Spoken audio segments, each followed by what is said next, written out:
Welcome back to the channel. Today I'm going to cover carbohydrates and the importance of carbohydrates, how I'm changing up my diet to make sure I'm getting enough of it, and how you guys can get enough and make sure that you're consuming the right kind of foods to fuel your training.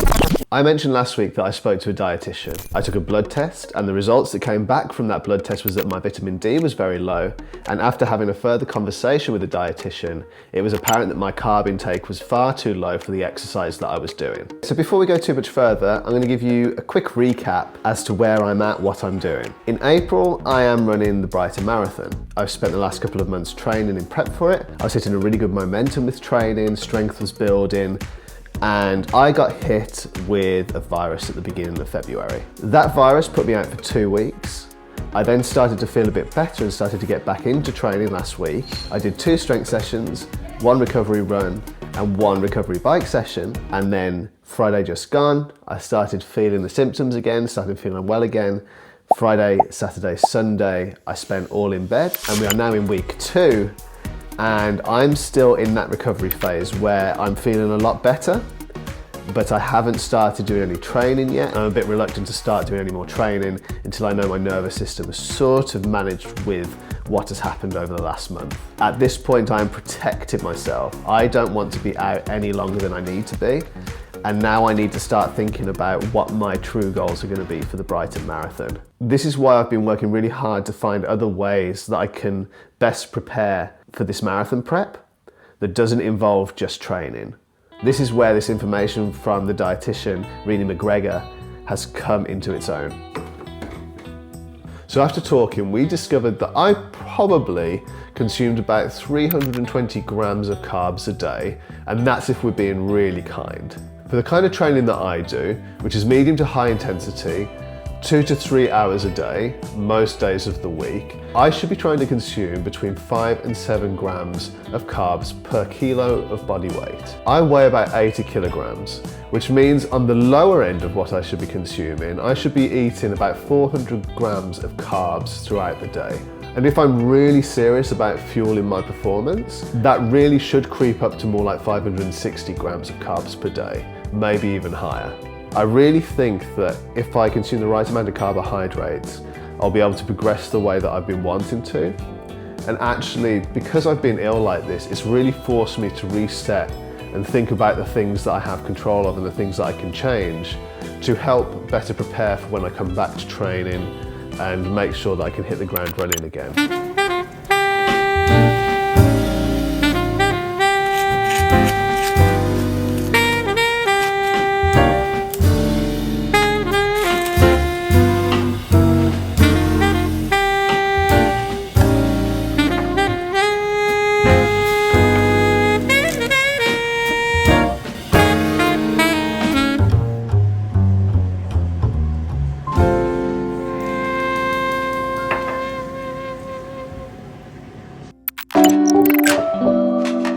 By consistently hitting higher carb targets, you train your muscles to store more glycogen, which is your body's internal fuel tank. On race day, the person with the biggest tank is the one who avoids the wall.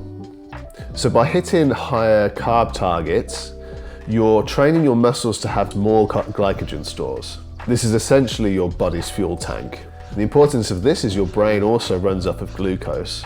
So when your blood sugar stays stable because of high carb intake, you don't get those fatigue signals to your legs as early, which keeps you a bit more mentally sharp for when you're starting to suffer during a run. And over time, like a low or even moderate carb intake during marathon training can actually slow down your thyroid.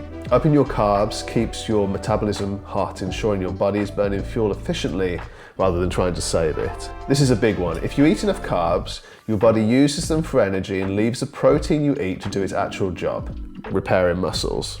If you undereat carbs, your body burns protein, which in turn burns your muscles as fuel.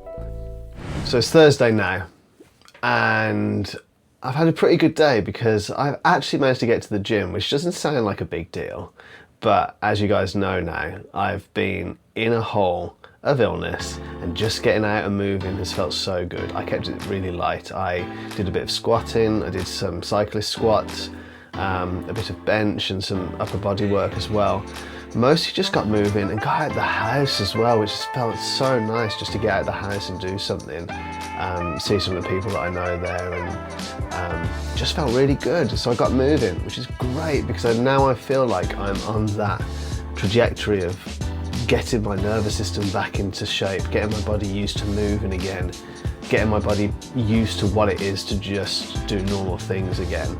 So today has been, again, a very chilled day. I've got through my work as well. I'm managing to sit at a desk and just get work done, which just feels amazing because I've had to work a little bit while I've been ill. Luckily, I'm blessed and privileged to be able to work from home. My job is quite creative as well, so it takes a lot of brain power when you just don't have it. So I'm feeling really grateful and blessed for the health that I have, for the recovery that my body can do.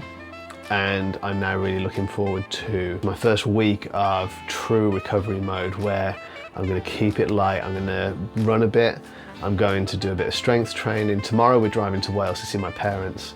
So I'm going to take all my running kit with me, and there's a gym there as well that I can use. So just take it easy and enjoy my workouts again. My HRV is still really low, not as low as it has been over the weekend.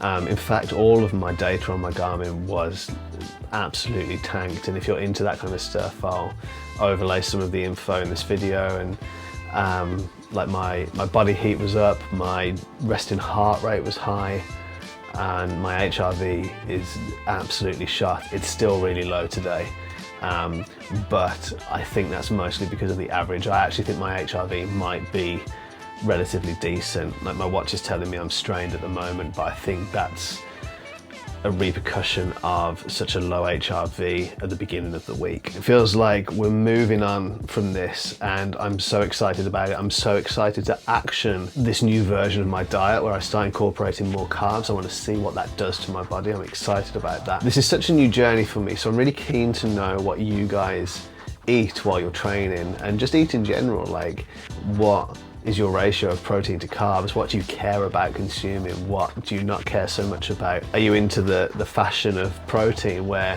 protein is just shoved in our faces everywhere we go now? And nothing really beats a balanced diet.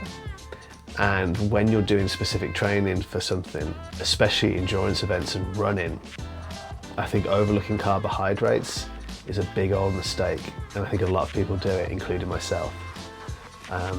I'd love to know if you guys have had any experience with this. So thank you again for being here this week. I hope you're enjoying this content, even though I'm not fully ramping into massive training sessions, but that will come.